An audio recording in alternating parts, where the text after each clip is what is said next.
this is interesting. An enduring link into history, paper dolls have not only told of historical trends in fashion, but given insight into attitudes and societal perceptions as well. The thing for me with paper dolls, and I talk about toys being teaching tools, children see before they even speak. So depending on how the images that they see are interpreted by their caretakers, and that's when I said that it's a way to impart or instill values in children. They come to know role and place in society. And it's through these images. So you can say a lot through a cartoon. Over the years, these paper playthings have depicted and recorded the stereotypes and status that have defined African Americans in society.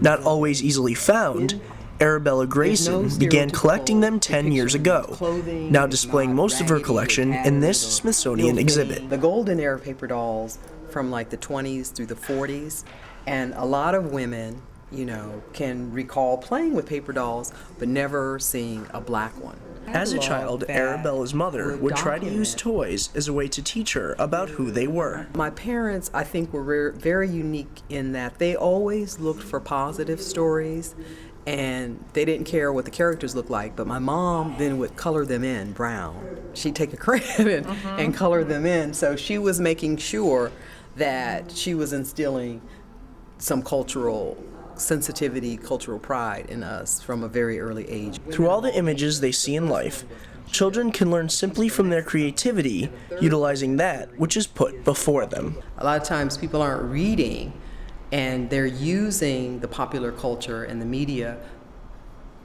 to filter. You know, it's like these sound bites as if that's true.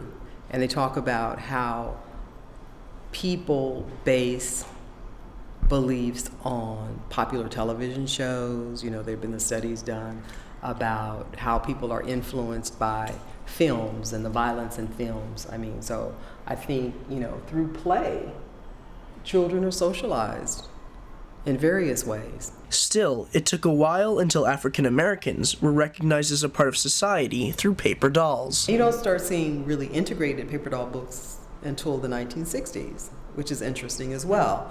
And you don't start seeing African American families in paper dolls until around the same time, the 1960s.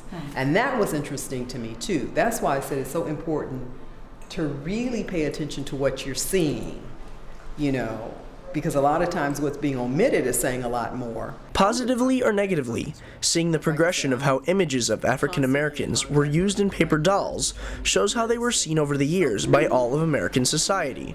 Once seen as slaves through these toys, they now show a status of pride and success among the American community and among the rest of society. When people ask me, oh, this is African American history, I said, no, this is America's history. The way African Americans have been depicted in mass culture is part of America's history, because these are not images that we created, you know, but these are images that were created as a way to, like I said, pass on values from one, you know, generation to the next.